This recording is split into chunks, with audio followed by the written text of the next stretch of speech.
வரமத்துல்லாஹி வபரகாத்து. என் பெயர் முகமது உனீஸ். நான் CIO கும்பகோணம் மாணவன். அல்லாவையோ மறுமையோ நம்பினவங்க அண்டி வீட்டாரை கண்ணியப்படுத்தட்டும் என்று நபி ஸல்லல்லாஹு அலைஹி வஸல்லம் கூறியிருக்காங்க. புகாரில இது குறிக்கப்பட்டிருக்கு. ஆயிஷா ரலியல்லாஹு அன்ஹா அவங்க ஒரு கிஃப்ட் வச்சிருந்தாங்க. அவங்க வீட்டுக்கு பக்கத்துல 2 அண்டை வீட்டார் இருந்தாங்க.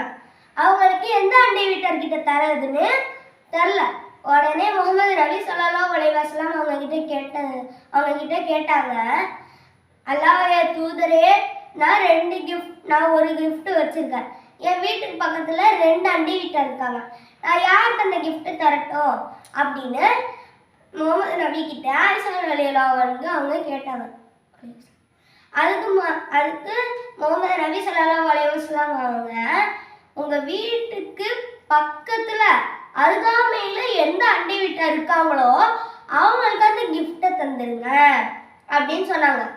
இதுல இருந்து நம்ம என்ன படிப்பனை தெரிஞ்சுக்கிறோம்னா, நம்ம வீட்டுக்கு அருகாமையில இருக்கிற வீட்டுக்கு மோர் இம்பார்ட்டன்ட் தரணும்.